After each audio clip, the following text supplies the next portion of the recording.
नमस्कार, मैं मनमोहन मिश्र एक बार फिर आप लोगों के बीच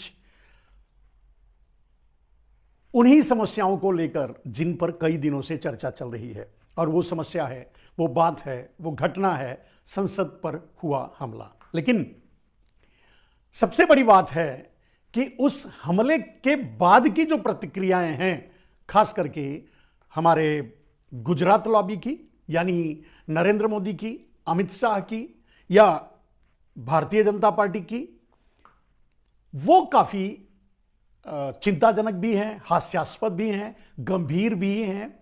उन्हीं पर एक छोटा सा वीडियो आप लोगों के सामने मैं रखना चाहता हूं।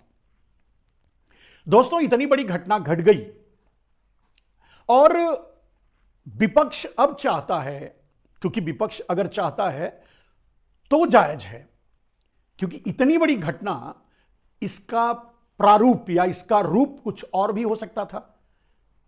लेकिन जिस आदमी के लिए पुलवामा जैसी घटना और जिसमें 40 से भी अधिक सैनिक हमारे मारे गए, उसका कोई महत्व नहीं था, सिर्फ राजनीति में उनके नाम पर वोट मांगने के अलावा, यहां तक कि जांच तक नहीं होने दिया।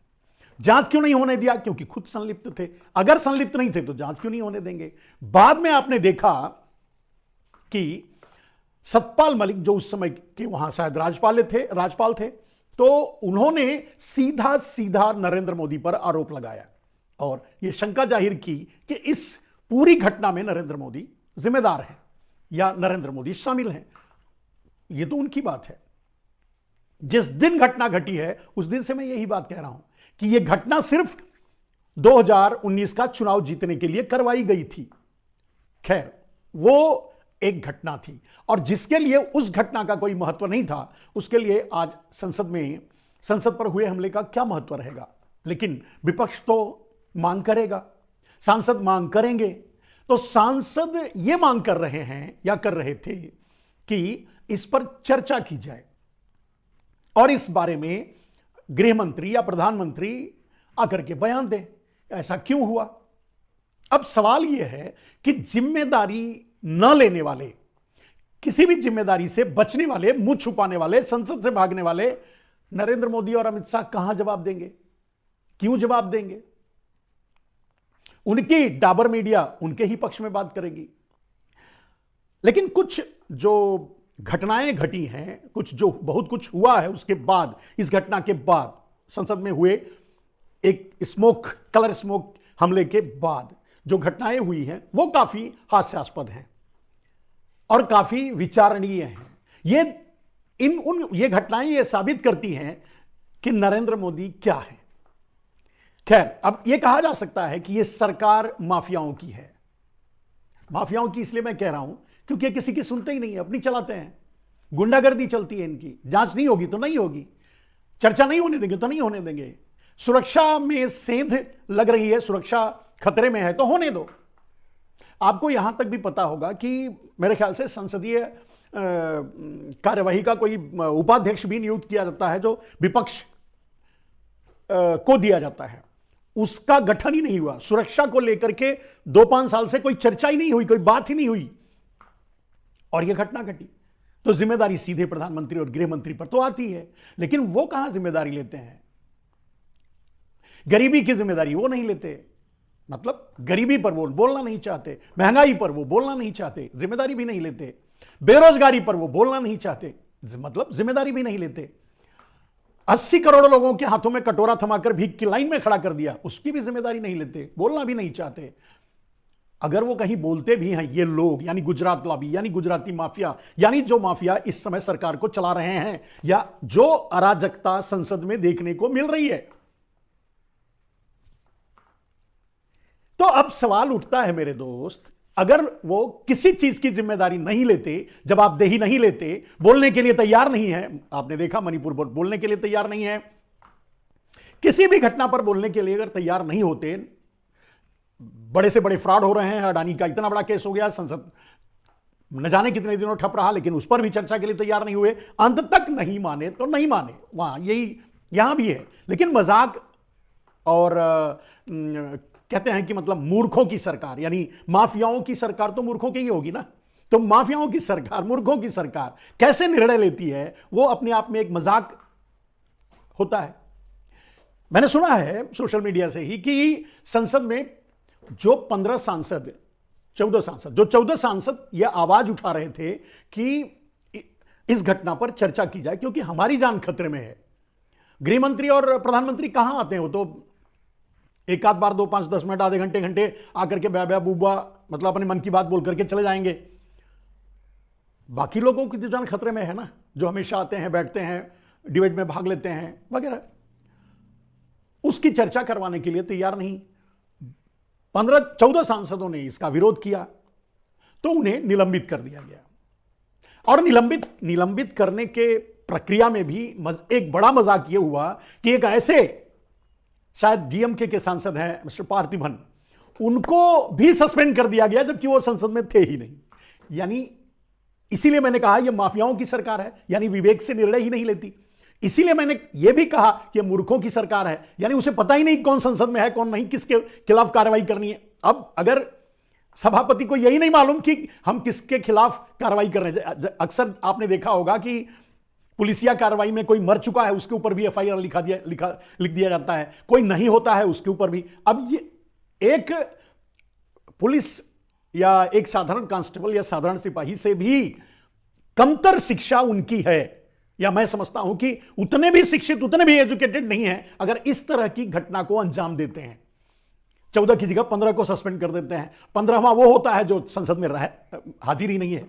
ये मूर्ख और मजाक नहीं हुआ, ये कॉमेडी नहीं हुआ। तो खैर ये कॉमेडियन की ही सरकार है एक पक्ष, लेकिन अपनी कॉमेडी से पता नहीं कितनों की जान ये ले रहे हैं, कितनों का घर तबाह कर रहे हैं, पूरा देश तबाह कर रहे हैं, पूरा देश लूट रहे हैं। कॉमेडियन तो नहीं है तो इन्हें माफिया ही कहा जा सकता है। कॉमेडी कर रहे हैं माफिया, जो हो रहा है उसके अनुसार। लेकिन इससे भी बड़े मजाक की बात आपको सुनकर आश्चर्य होगा कि जो संसद में इस तरह की घटना करते हुए पकड़े गए उन पर यूएपीए लगाया गया है। कहने का मतलब आतंकवादी धारा। अच्छी बात है, वो आतंकवाद का काम किए हैं अगर आप कहते हो तो। और अगर आप कहते हो कि उन पर यूएपीए लगाना सही है क्योंकि ये घटना आतंकवादी घटना है, क्योंकि आप वही धारा लगाए हो, तो फिर वो धारा तो उस आदमी पर भी लगनी चाहिए जो इनको पास देने में मदद किया। प्रताप सिम्हा करके सांसद हैं, इनके शायद कर्नाटका से कहीं से होंगे, उन्होंने उनके जरिए इनको पास मिला, तो वो भी जिम्मेदार हैं। तो यूएपीए तो उन पर भी लगनी चाहिए, उन पर क्यों नहीं लगनी चाहिए भाई? अगर घुसाने में, संसद में घुसाने में उन्होंने मदद की डायरेक्टली इनडायरेक्टली, चाहे जैसे भी, तो जिम्मेदार तो वो भी हैं। जांच का विषय तो ये भी है। क्या यह नहीं हो सकता कि वो जानबूझकर ये करवाए हों? क्या यह नहीं हो सकता कि वो खुद भी इस तरह के विचारधारा के हैं या सोच के हैं, या उनको यह समझ में आ चुका है कि नरेंद्र मोदी एक बेच खाऊ प्रधानमंत्री हैं, उनका विरोध करने के लिए इन विरोधियों का साथ दिया जो संसद में अपने रोजगारी, बेरोजगारी और मणिपुर के मुद्दे को लेकर के उन्होंने ये किया जो भी किया, जिन पर आतंकवादी धारा लगाकर जेल में डाल दिया गया। अच्छा है, उन पर आतंकवादी धारा इसलिए लगाई गई कि वो कभी बाहर ना निकल पाए, ये भी अच्छा है, ठीक किया आपने। लेकिन उसके लिए जिम्मेदार उस प्रताप सिम्हा, उनको भी जेल में डालो भाई, उन पर भी वही धारा लगनी चाहिए क्योंकि उसमें मास्टरमाइंड तो वही है, शामिल भी तो वही है। उनको घुसाने में तो उन्होंने ही मदद किया। खैर, मजाक यहीं खत्म नहीं होता है। अब हमारे संसदीय कार्य मंत्री हैं, शायद उनका नाम है प्रहलाद पटेल, जरूर ये पटेल हैं तो शायद गुजरात के हो सकते हैं, संभावना। पटेल तो वैसे यूपी में भी होते हैं। अगर ये गुजरात के हैं तो गुजरात लॉबी के होंगे डेफिनेटली, मतलब ये उसी गिरोह से ताल्लुक रखते हैं। तो इनकी भाषा भी वही है। ये कहते हैं कि ये कोई इतनी बड़ी घटना नहीं है जिस पर संसद में चर्चा की जा सके या की जाने, संसद में चर्चा करने लायक ये घटना नहीं है। अब अगर ऐसी बात है मेरे भाई प्रहलाद पटेल जी, गुजराती भाई, अगर गुजराती हो तो माफ कीजिएगा, पटेल और भी जगह होते हैं, लेकिन ऐसा ज्यादातर पटेल नाम सुनता हूं तो आ जाता है गुजरात। तो अगर उस लॉबी से हो तो आपको यह भी बताना पड़ेगा कि फिर अगर यह घटना इतनी गंभीर घटना नहीं है जिस पर संसद में चर्चा की जा सके, अगर आप यह मानते हो जिस पर गृह मंत्री को जवाब देना पड़े, अगर आप यह मानते हो जिस पर प्रधानमंत्री को बोलना पड़े, अगर यह आप मानते हो जिस पर गृह मंत्री को इस्तीफा तक देना चाहिए, और अगर ऐसा मानते हो कि इसकी कोई जरूरत नहीं है, तो फिर उन पर यूएपीए क्यों लगाए? आप उस जिस एक घटना को आप गंभीर भी नहीं मानते, चर्चा के लायक नहीं मानते, अच्छी बात है, तो फिर उनको उनके ऊपर यूएपीए क्यों लगाए? एक बात। और अगर उन पर यूएपीए लगाए तो अपने उस सांसद पर क्यों यूएपीए नहीं लगाए जो इनको मदद किया अंदर घुसाने में? वो साजिश में शामिल हो सकता है, वो नरेंद्र मोदी का विरोधी भी हो सकता है, वो गुजरात लॉबी से परेशान भी हो सकता है, या उसके पीछे ऐसे लोग भी हो सकते हैं जो आज देश की पूरी जनता, लगभग 80% जनता जो गुजरात लॉबी और गुजराती माफियाओं से परेशान है, वो हो सकते हैं, उसमें से वो भी हो सकते हैं, वो साजिश में शामिल हो सकते हैं। चलो नहीं होंगे, मान लेता हूं, आपकी पार्टी के हैं इसके लिए वो नहीं हो सकते, नहीं होंगे, आप मानते हो, लेकिन यूएपीए तो उन पर भी लगना चाहिए नियमानुसार। जो पकड़े गए उन पर लग रहा है तो उन पर भी लगना चाहिए, तो क्यों नहीं लगाते? और अगर गंभीर घटना नहीं है तो फिर उनको भी छोड़ दो, उन पर क्यों यूएपीए लगाओगे जिस घटना को गंभीर मानते ही नहीं आप? अब मेरे कहने का मतलब, भारतीय जनता पार्टी, नरेंद्र मोदी तो ये साबित हुआ है या सामने आया है, और उनके भाव बातचीत काम से भी लगता है कि वो अशिक्षित हैं, कम पढ़े लिखे, बहुत कम पढ़े लिखे हैं, ये तो पता चलता है उनके काम से ही। और ये भी समझ लो, जितने माफिया, जितने ड्रग डीलर्स, और यहां तक कि आज का जो माफिया है अडानी, वो भी कम पढ़ा लिखा ही है, 7वीं 10वीं जो भी ड्रॉप है, 10वीं ड्रॉप है। तो क्या ये बड़े खतरनाक होते हैं? बुद्धि से तो पैदल होते हैं, लेकिन काम से बड़े खतरनाक होते हैं, कुछ भी निर्णय ले लेते हैं, कुछ भी करते देते हैं, देश बेच देते हैं, बेच रहे हैं। अडानी क्या कर रहा है? सारी ब्लैक मनी के जरिए पूरे देश के इंफ्रास्ट्रक्चर को खरीद रहा है, और मोदी भी वही मिल करके कर रहे हैं। कहने का अर्थ यह है कि अगर आप किसी एक चीज को दो चश्मा लगाकर तो नहीं, मतलब अगर चश्मा लगाए हो दोनों आंखों में 2 फ्रेम तो नहीं लगा सकते ना, लगा भी सकते हो आप, मोदी जी तो लगा ही सकते हैं। तो कहने का अर्थ यह है, मैं ये समझना चाहता हूं, आप भी सोचिए, एक तरफ तो उन जो अपने आप को बेरोजगार बता रहे हैं और बेरोजगारी को सामने लाने के लिए, या मणिपुर में जो घटनाएं हो रही हैं, या देश में जो अराजकता फैली हुई है, उस पर लोगों का ध्यान खींचने के लिए उन्होंने संसद में इस तरह का काम किया। तो अगर वो घटना आतंकवादी नहीं है, इतनी बड़ी घटना नहीं है कि जिस पर चर्चा की जानी चाहिए, तो आप उनको छोड़ दो, या तो उस पक्ष में जाओ। और अगर उन पर यूएपीए लगाते हो तो आपको प्रताप पर भी यूएपीए लगाना चाहिए। प्रहलाद जी, आपसे कह रहा हूं, वैसे मोदी जी की तरह, मोदी जी के साथ रहने वाले सारे अपनी शिक्षा को ही खत्म कर डाले हैं, मतलब अपनी शिक्षा को ही फाड़ फूड़ करके डस्टबिन में डाल दिया, दिमाग से सबके सब पैदल हो गए हैं भारतीय जनता पार्टी वाले। कोई भारतीय जनता पार्टी में से ही है कोई सवाल कर सकता है मोदी से, या प्रताप क्या बोलते हैं, प्रहलाद पटेल से, भाई ऐसा क्यों कर रहे हो, या फिर इसके बारे में बताओ कि क्यों ऐसा कैसे हो सकता है। उन मुजरिमों के साथ वो आदमी शामिल है जो संसद में घुसने में मदद की, ठीक है, तो उसको भी यूएपीए लगा के उसको अंदर डालो, जांच होने दो, जब हो जाएगा तो देखा जाएगा। संसद में उस पर चर्चा हो, अगर आप यूएपीए लगाते हो तो संसद उसमें उस पर चर्चा हो, बहुत बड़ी गंभीर घटना है, कुछ भी हो सकता था, इनके दिमाग में बात अगर कुछ बड़ा करने का होता तब क्या होता, ये कर भी डालते, फिर क्या होता? घटना तो बड़ी हो सकती थी ना। यह अलग बात है कि यह विरोध का एक तरीका उन्होंने अपनाया, और उस पर आप, उनके विरोध पर आप उन पर आतंकवादी धाराएं लगाते हो, लेकिन उस आदमी पर आतंकवादी धाराएं नहीं लगाते जो उनकी मदद करता है, यानी प्रताप सिम्हा। अब मोदी जी, खैर आप तो सुनते नहीं, आपसे क्या कहना, मजा इस तरह का जो मजाक और मूर्खतापूर्ण निर्णय संसद में चल रहा है। हमारे सभापति पता नहीं किस कुएं के मेढक हैं, ऐसा पता नहीं कहना चाहिए कि नहीं कहना चाहिए, मैं कोई मेढक कहना कोई गलत बात नहीं है मुझे लगता है, लेकिन उनके निर्णय तो ऐसे ही हैं, उनको पता, जिनको सस्पेंड कर रहे थे उनको तो पता होना चाहिए कि वो है भी कि नहीं। अब अगर इतनी बड़ी गलती करते हैं सुरक्षा में इतनी बड़ी चूक होती है, इस तरह से घुसपैठ हो जाती है, ये सारी चीजें, सुरक्षा का व्यवस्था ये एक बहुत बड़ा मसला है।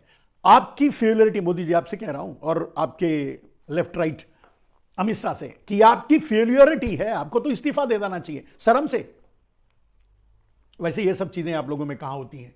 तो दो बातें तो नहीं हो सकती, एक तरफ कि कोई बड़ी घटना नहीं, इस पर चर्चा नहीं करवाएंगे एक तरफ, और दूसरी तरफ उनको जेल में भी डाल दोगे। आपका इरादा बस इतना ही है, लोगों को यह मैसेज देना कि उनको आतंकवादी धाराओं में अगर जेल में डालोगे तो सालों साल जेल से बाहर नहीं आ पाएंगे।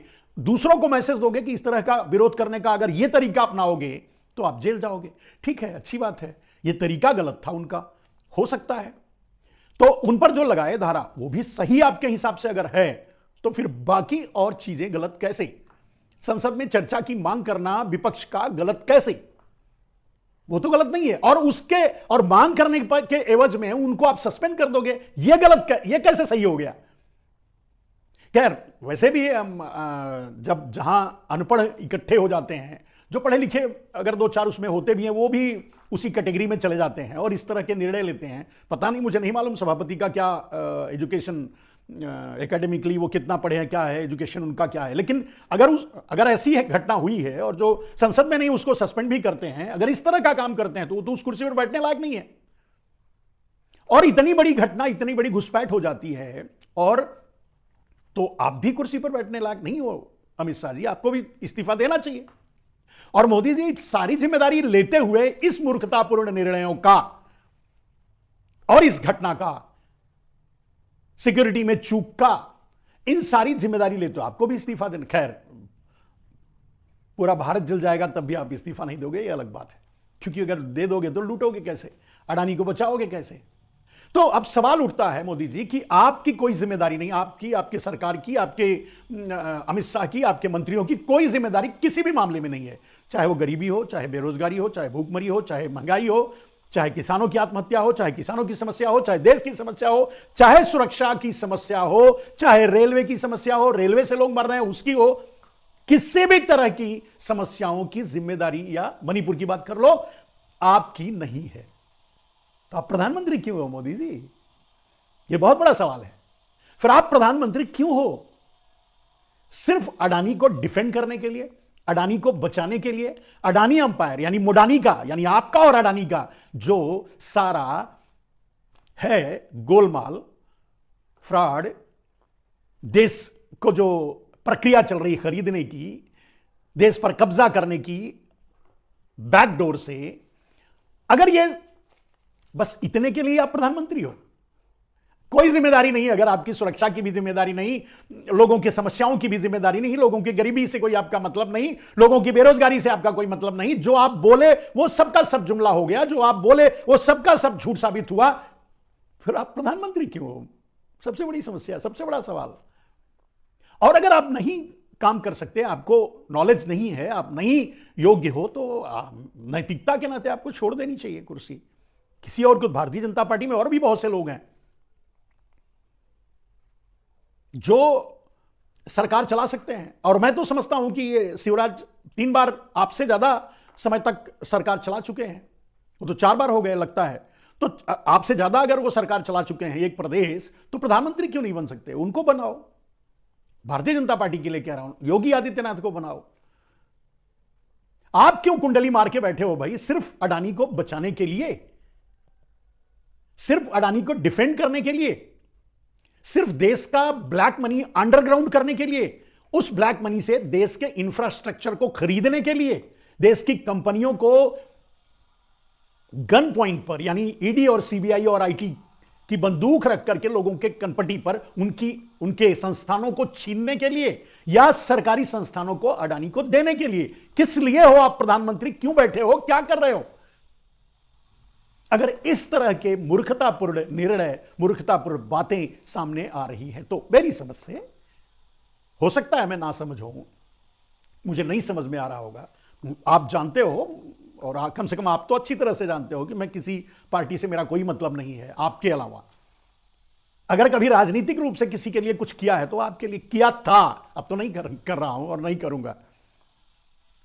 तो मेरा कोई राजनीति से मतलब नहीं है, लेकिन जो सवाल हैं, सामाजिक सवाल हैं, व्यवहारिक सवाल हैं और देश की समस्याओं का सवाल है, इन पर आप अगर नहीं सक्षम हो, अगर आप समझते हो ईवीएम के जरिए चुनाव जीतकर आप सबसे सफल प्रधानमंत्री बनने का तगमा ले लोगे, तो आप गलत हो। सच जो जानता है वो जान रहा है, जो समझ रहा है वो देख रहा है, उसे दिखाई दे रहा है। मूर्खों को मूर्ख बनाकर आप समझा लो, या कायरों को अपने साथ रख लो या रौद दो। कायरों की एक पीढ़ी देखा ना, शिवराज सिंह चौहान, रमन सिंह और सिंधिया। अब अगर ये आपके सामने सच बोलने में डरते हैं, आपसे लड़ने में घबराते हैं, तो ये अंग्रेजों से क्या लड़े होंगे?